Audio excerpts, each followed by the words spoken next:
I'd like to call this meeting of council to order. First item is the adoption of the agenda. Recommendation is council adopts the October 9, 2018 regular meeting agenda as presented. Councillor Ross, Councillor Thompson. All those in favor? Anyone opposed? Carried. Moving on to the minutes. Recommendation is council adopts the September 24, 2018 regular meeting minutes as presented. May I have a mover, please? Councillor Thompson. Seconded. Councillor Ross. Anyone opposed? Carried. Moving on to item 6A, written reports of council. Recommendation is that all written reports of council submitted to the October 9, 2018 regular meeting be received. May I have a mover, please? There are no reports. There are none? No. Okay. So then there's nothing. Councillor Hammond? Yes, if I could just do a brief verbal report. I've just recently found out that, and this is good news, that within the past week, this is over and above the development applications that were in this morning's reports at the committee of the whole. The development application permits that have been submitted to the city just in 1 week alone last week was $3.5 million, and that was strictly for the downtown core. So it looks like the insurance companies have woke up, and so I'm very excited about that.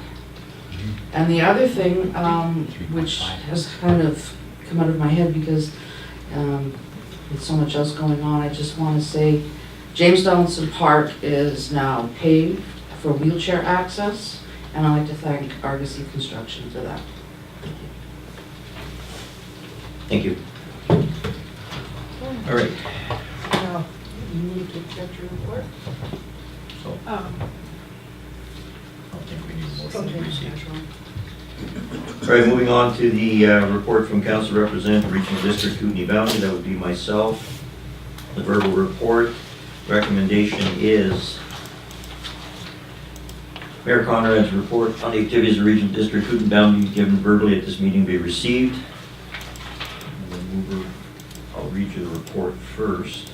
It'd probably be better. BCDC meeting. What basically comprised there, we had a presentation from TOTA with Simone Carlisle-Smith about the different new avenues that they're approaching as TOTA tourist. They're trying to get themselves in line with TELUS as another opportunity to collaborate together. Also, there's more of that. You can get all the details of it. It's quite elaborate, so I won't go into that. You can get them all online. We also had a presentation from Dan McMaster from Vegan Fiber, apologies, again on community forest conversation, quite again detailed and all available online. Then we had a letter from the Boundary Museum in regards to the MRDT, where the museum has decided to relinquish running that program. So they're declining. So there was a bit of a discussion there. After that, there were other things on billboard renewal, but I wasn't present at that. I had to leave to go to another meeting.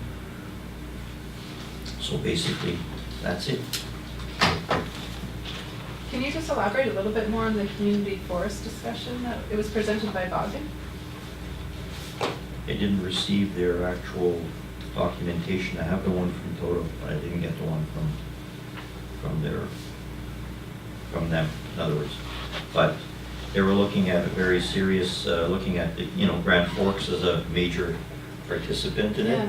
And it was quite detailed into what aspects they're looking as far as clear cutting, the amounts that they're doing, and they're within the parameters of trying to sustain the amount that the clear cutting is done because of the concerns everywhere around. It was all over the place. It was quite a detailed conversation, and I didn't take much more. That's Russ.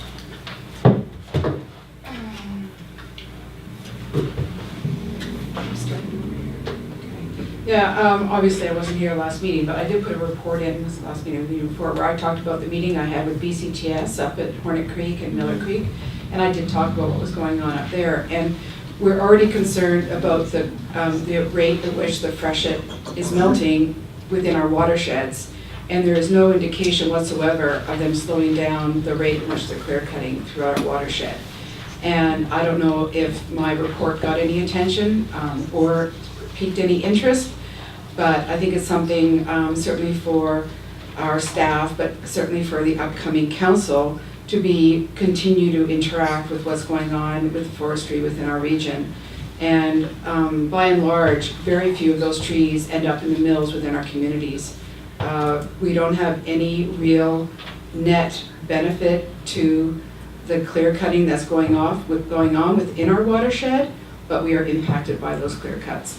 So I just want to continue to put that on our radar. When I was first elected here, we did talk a little bit about community forests, and then it seemed to fall off the table because it is a rather complex issue, but it's something, there are other models in the province, and it's certainly something that we might be able to look at for the future. But I think, we need to really look at the clear cutting because it's happening just up in Hornet Creek. And if you read my report, it was pretty detailed about what their plans are. And they were also pretty transparent on talking about the way that they are cutting, they are going to cut. Okay, coming back to my report, that's basically the only meeting I attended. And I'm going to call a question for Riverside. All those in favor? Well, we need more. I'll move it. I'll second. Okay. All right, all those in favor? Anyone opposed? Carried. Moving on to 8A, recommendation from staff for decision. Subject matter, capital project funding from reserves. From the Chief Financial Officer, recommendation the council approves the change in funding for the Central Avenue sidewalk replacement project from the Community Works Gas Tax Reserve to the Capital Reserve. And further, the council amends the 2018 to 2022 five-year financial plan to include this change. May I have a mover, please? Councillor Ross, Councillor Thompson. Any discussion? All those in favor? Anyone opposed? Carried.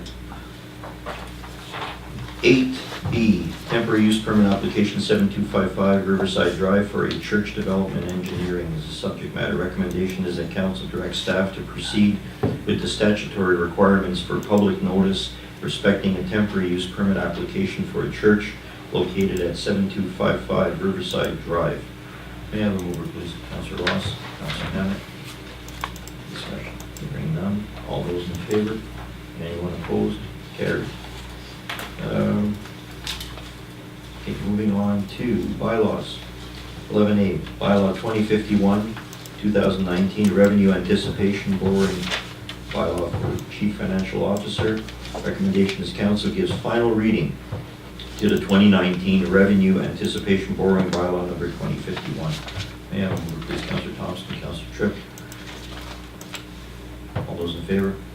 Anyone opposed? Carried. Okay. I'm not even gonna get to finish my cup of tea and you can do it. Got no late- we have no late items. So Could be we're the moving on to shortest questions ever. from the public. Again, please. Maintain Everyone the on record. opportunity. No, it's a really simple question, I promise. Go ahead.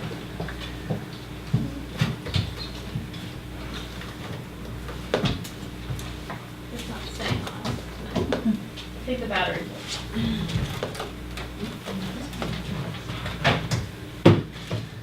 Yes, thank you, Your Worship.